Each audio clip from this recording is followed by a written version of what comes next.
दो मैच इसे जीत चुका था। फाइनल में जाके इसने मेरे को आगे बताया, पापा मैं फाइनल तो जीत जाता।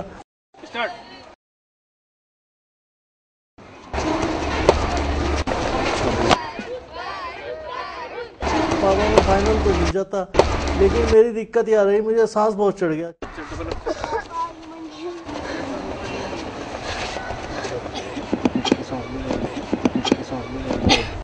वो फाइनल में जब जाके हारता था तो बहुत दुख होता था हमें भी, और बच्चों को भी बहुत सी बार वो रोया भी कि सर मैं आपके लिए कुछ नहीं कर सका।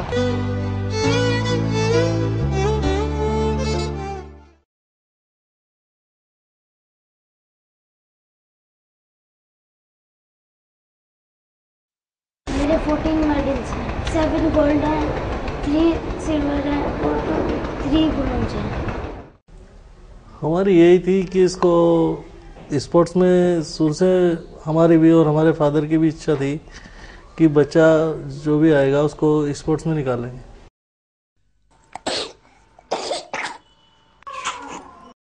महीनों से ही होना शुरू हो गया था इसको। रात को खांसी उठती थी बहुत, रात को सोने भी नहीं देता था हम इसको लेकर। इसकी मम्मी बैठी रहती थी पूरी रात। मैं भी होपलेस हो गई थी कि पता नहीं क्या होगा, जैसे मेरे ससुर जी को थी ये परेशानी, कहीं हमारे बच्चे को भी यही ना हो जाए। जैसे वो लोग सारा पूरी ज़िंदगी उन लोगों ने कुछ नहीं खाया, कोल्ड ड्रिंक वगैरह कोई भी अच्छी वैसी चीज़ नहीं खाई, तो कहीं हमारा बच्चा भी इसी तरह ना रह जाए सारी ज़िंदगी। डॉक्टर्स इसका इंजेक्शन लगाते थे, वो कहते थे 5 दिन का कोर्स है, 7 दिन का है। एक दिन में कई बार 2-2 इंजेक्शन भी लगते थे और अपनी पीने वगैरह की दवाई वगैरह देते थे इसके लिए, तो उस समय तो ठीक हो जाता था ये, लेकिन फिर थोड़ा टाइम बाद फिर से इसको यही प्रॉब्लम शुरू हो जाती थी। ये चीज़ सहज सहज घर बनाती रही अपना, और जब हम थोड़ा ये करीबन 7-8 साल की एज में से ऊपर पहुंच गया तो इसको ज़्यादा परेशानी होने लगी। हर मौसम में चेंजिंग पे ये बुखार, खांसी, नज़ला, इस तरीके से ये हर मौसम के चेंजिंग पे रहने लगा। ये मेरठ में जब इसको भर के परेशानी सामने आई तो जब मैंने इसके लिए ज़्यादा सोचा, भाई अगर बच्चा फाइनल तक जा रहा है और उसके बाद फाइनल राउंड में जाके वो पिकअप नहीं कर पा रहा, सारी मेहनत के बावजूद भी उसकी मेहनत बेकार गई, और कारण ये वो थकान महसूस हुई इसका, बच्चा तो जीतता जीतता हार गया। फिर हमें भी महसूस हुआ कि हमने अपने बच्चे को इतना पीछे कर दिया है। फिर मैंने इनसे बात करी, मैंने कहा कि आप इसका इलाज करवाई दीजिए कहीं अच्छे डॉक्टर से। तो समय के साथ साथ हम देख रहे हैं कि number of respiratory patients paediatric age group में स्पेशली बढ़ते जा रहे हैं लगातार। तो उन्होंने इसके बारे में बताया मेरे को कि इनकी जांच कराओ। उन्होंने इस तरीके से मुंह में दे के वो फूंक लगवाई, उससे इसकी कैपेसिटी के बारे में बात कर रहे थे वो कि कितनी है, 250, 200, 200। मेरे ख्याल से इसकी काफ़ी कम आई उस समय।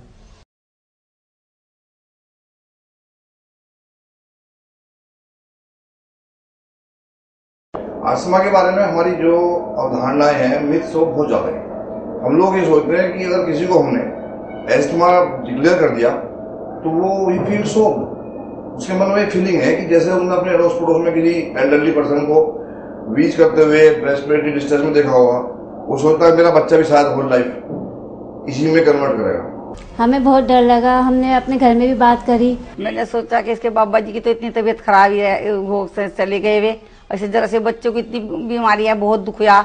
लेकिन उन्होंने मेरे को डिटेल में बताया आपको फिक्र नहीं करना, ये जो सांस इसको फूल रहा है धूल से, मिट्टी से, खेल में, ये सब इस बीमारी के कारण हो रहा है।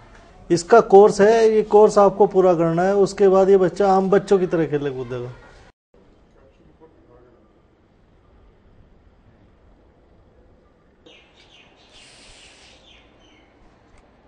तो हमने कहा ये कैसे रहेगा सारी जिंदगी इस तरह से, इसको परेशानी आएगी कितनी। जबकि ऐसा नहीं होता। रिसेंट पीरियड में आप मोर देन 90% अपने बच्चों को सही प्रकार से ट्रीटमेंट लेके और बेटर केयर करके और अपने डीलिंग डॉक्टर्स के प्रॉपर एडवाइस मान के मोर देन 90% बच्चे अर्ली एज ग्रुप में ही इस सिम्टम से फ्री हो जाते हैं। जब डॉक्टर साहब ने हमें बताया कि इस तरह से लेगा ये, तो इसे कोई दिक्कत नहीं है, तो ये अपना आप ही धीरे धीरे अपना आप ही लेने लगा था। और जब से ये रेगुलर ले रहा है, ये आज भी इसके रेगुलर चल रहा है। मैं पहले तो मैं 2 बार लेता था, सुबह और रात को, और डॉक्टर ने मुझे एक टाइम कह दिया सुबह, डॉक्टर वेद भानु पे कॉन्फिडेंस हो गया। और जब हमारे बेटे को इम्प्रूवमेंट हो रहा है तो हमें जगह जगह जाने की कोई जरूरत भी नहीं है। मैं तो एक यही चीज मानता हूँ, जिस चीज का रिजल्ट मेरे सामने बेटर है, वाई शुड आई चेंज उसको। नहीं, यही कहूँगा अब तो देनी चाहिए जब आराम है इसे। अब तो यही विश्वास है। तो मैं अपने भतीजे को बताया था, मैंने कहा इसे लड़के को वहीं दिखाया, मैं कब से आराम है। और हमारे सामने आज वो एग्जाम्पल है। आज वरुण वो सब करके दिखाया जो पहले मुझे भी इम्पॉसिबल लगता था। और मैं समझता हूँ पॉसिबिलिटी सभी के लिए बन जाती हैं अगर एक प्रॉपर चैनल के थ्रू उनको। जब से ये वरुण यूज कर रहा है, इसका फायदा हमें दिखा है, तो हम औरों को भी बता रहे हैं कि भाई उस बच्चे के ऐसे था और आज वो इस तरह से इंटरनेशनल में गोल्ड सिल्वर मेडल निकाल कर लाया। यही मेरा दोस्त है, इसने मुझको अपनी जिंदगी दी, मेरी जिंदगी बचाई है और इसे मैं हमेशा अपने ख्याल रखता हूँ। ये नॉर्मल बच्चे की तरह खेलेगा और वही हुआ। अब ये दूर दूर जा रहा है, खेल रहा है, कोई परेशानी, सब जगह से जीत के आ रहा है। बच्चा गोल्ड मेडल लेकर आया।